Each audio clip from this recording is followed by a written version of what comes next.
अब देखिए question number second हम लोग देख रहे हैं।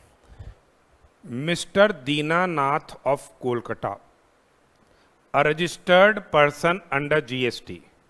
Dinanath of Kolkata, registered person under GST, deals in sales and service of electronic goods such as TV, refrigerator, washing machine, etc. His aggregate turnover during the preceding financial year was 6.2 crores. उसका जो aggregate turnover था preceding financial year के अंदर वो 6.2 करोड़ है। यानी दीनानाथ कोलकाता में है, रजिस्टर्ड है जीएसटी के अंदर और सेल्स दे रहा है, सर्विसेज दे रहा है इलेक्ट्रॉनिक गुड्स की, जैसे टीवी हो गया, रेफ्रिजरेटर हो गया, वॉशिंग मशीन एक्सेट्रा।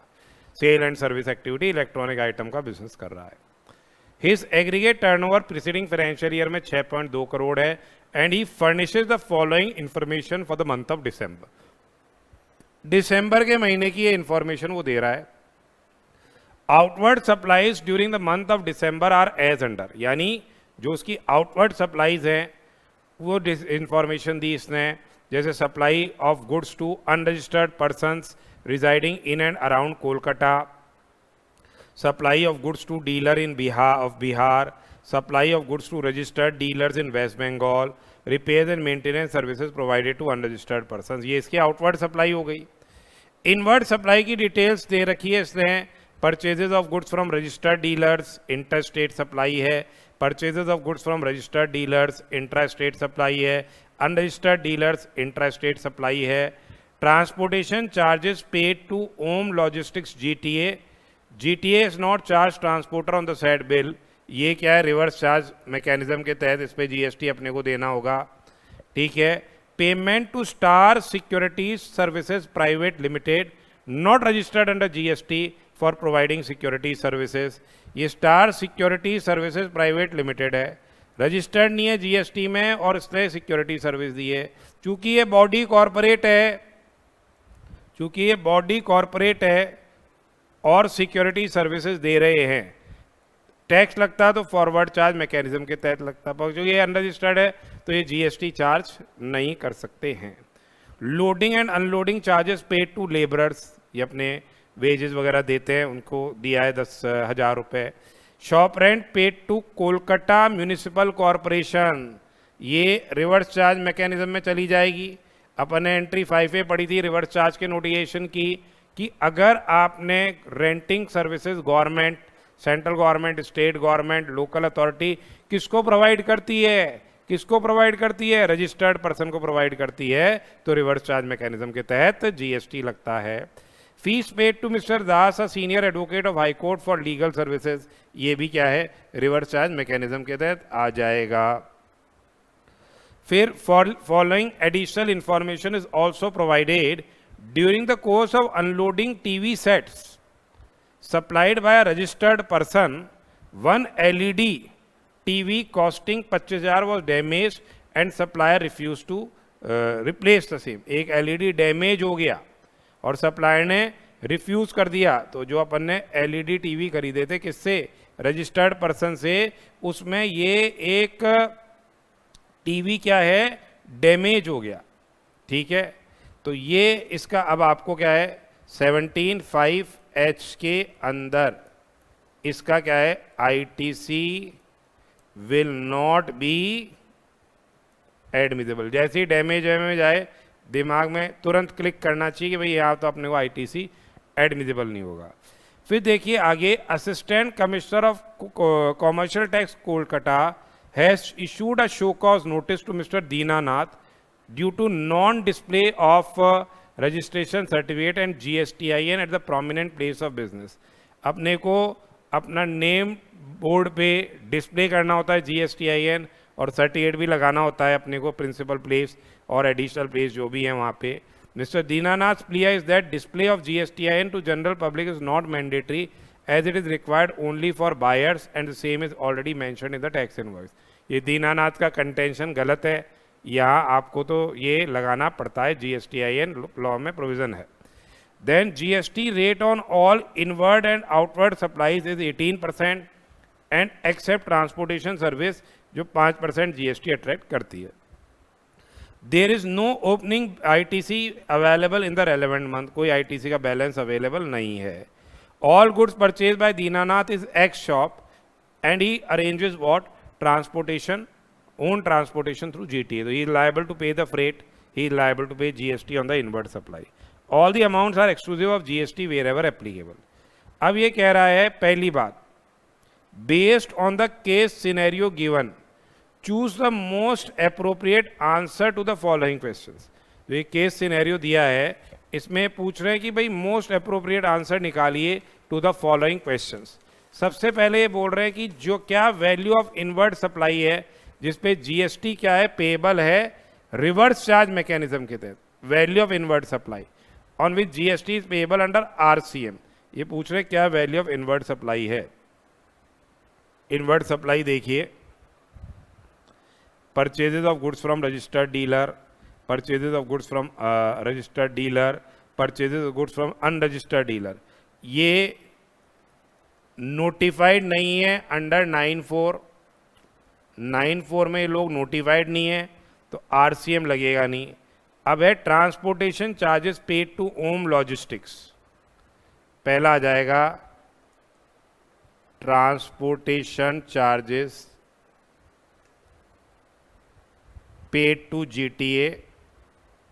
ये आरसीएम के टैक्स लगेगा क्योंकि रेट ऑफ जीएसटी क्या है 5% है, तो ये रिवर्स चार्ज में टैक्स देना होता है रेसिपिएंट को.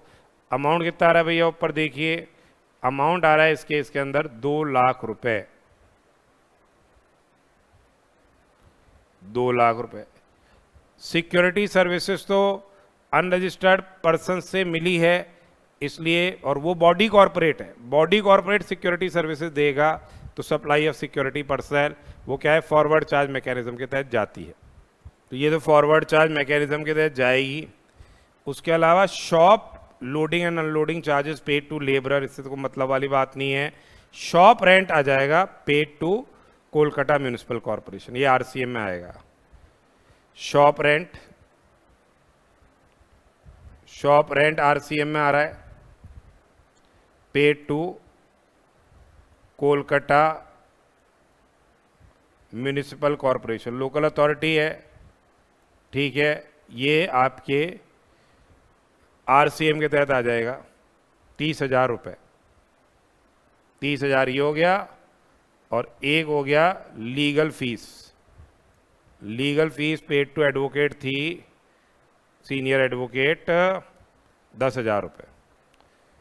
10,000 रुपये. तो कुल मिला के ये हो गया 2,40,000 रुपये. अब ये बोल रहे हैं total value of inward supply receive during the month of December not eligible for ITC. Inward supply देखिए कौन कौन सी मिली जो एलिजिबल फॉर आईटीसी नहीं है. तो purchases from registered dealer eligible है, रजिस्टर्ड डीलर एलिजिबल है. Unregistered dealer, purchases from unregistered dealer हो गया, purchases from unregistered dealer 2 lakh रुपए. समझ में आ रहा है. उसके अलावा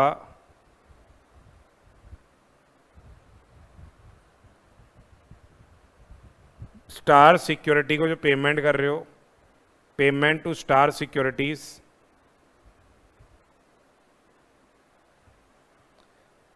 पेमेंट मेड टू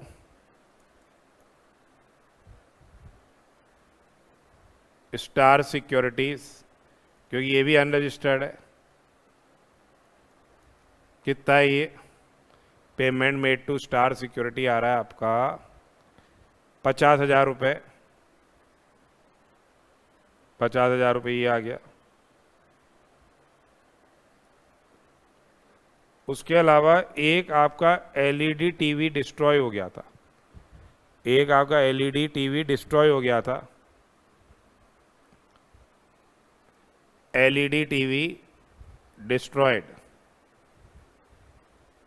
तो अपन ने परचेज किया था 25,000 रुपये का, ये आपका एलईडी टीवी डिस्ट्रॉय हो गया था. और एक जो आपकी इनवर्ड सप्लाई है जिसमें loading and unloading charges paid to labourer, loading and unloading charges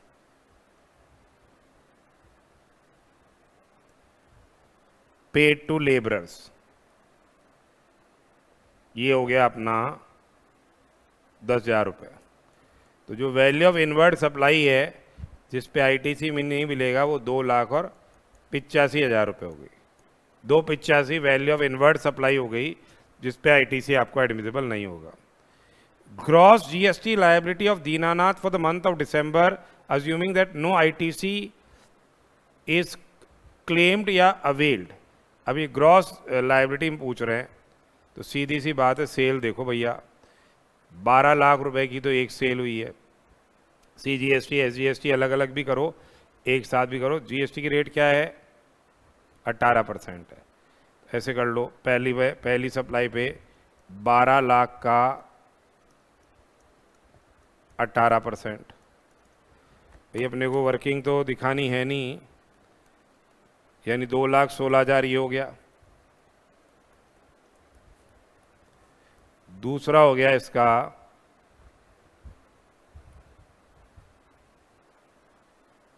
ये पूरे ही कर लो ना भैया, 12 और 6 18, अलग अलग कर लो। 6 का 6 लाख का 18%, ये हो गया 1,08,000। तीसरा हो गया आपके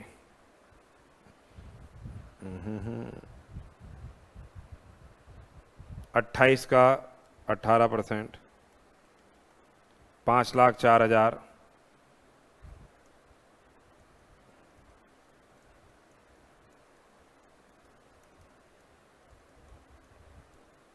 फिर एक हो गया चौथा 4 लाख का 18%। ये तो आउटवर्ड सप्लाई वाले आ गए। 4 लाख का 18%, 72,000। अब आरसीएम के तहत जो आपको देना है जीएसटी 2 लाख का 5%, ये भी तो ग्रॉस लायबिलिटी में एक बार तो आएगी। तो ग्रॉस लायबिलिटी बोल रहा है विदाउट आईटीसी, तो ये भी देना है आपको कैश में 10,000। और 2 लाख का ये थे ना अपने 30,000 का और 10,000 का, 30 और 10, 30,000 शॉप रेंट का 18%, यानी 5,400, और 10,000 का 18%, यानी 1,800। अब कुल मिला के देखो ये कितनी हो गई, 2,16,000 plus 1,08,000 plus 5,04,000 plus 72,000 plus 10,000 plus 5,400 plus 1,800, 9,17,200। ये अमाउंट आ जाएगा 9,17,200। ये आपको टैक्स देना होगा gross liability. Which of the following statement is incorrect? Tax liability under RCM reverse charge can be discharge through electronic credit ledger, ये रॉन्ग है। ये सिर्फ आप कैसे डिस्चार्ज कर सकते हो? इलेक्ट्रॉनिक कैश लेजर के माध्यम से ये डिस्चार्ज कर सकते हो। फिर transportation of goods by registered person other than GTA is not covered under reverse charge, ये ट्रू है। जैसे रेल है, वेसल है, वो कहाँ आ रहा है? आरसीएम में थोड़ी आ रहा है, तो फॉरवर्ड चार्ज में चल रहा है। फिर है inward supply of taxable goods which gets damage या destroyed is not eligible for ITC, ये भी ट्रू है। Inward supply of taxable goods जो डैमेज या डिस्ट्रॉय हो गए is not eligible for ITC. तो इसका आंसर हो जाएगा कौन सा स्टेटमेंट इनकरेक्ट है? पहला, तो ए आ जाएगा इसका, पहला स्टेटमेंट इनकरेक्ट है। The penalty may be leviable for failure to display registration certificate and GSTIN in prominent location at principal place of business and every additional place of business, general penalty लगाई जा सकती है। कितनी penalty लग सकती है? 25,000 रुपये की यहाँ पेनल्टी लगाई जा सकती है। तो ये अभी अपन ने जो दूसरा केस सिनेरियो बेस्ड एमसीक्यू है वो किया। तो इस तरह के केस सिनेरियो बेस्ड एमसीक्यूज आप जितने भी आरटीपी में है, मॉक टेस्ट पेपर में है, आईसीआई के केस सिनेरियोज हैं, सबको कीजिएगा।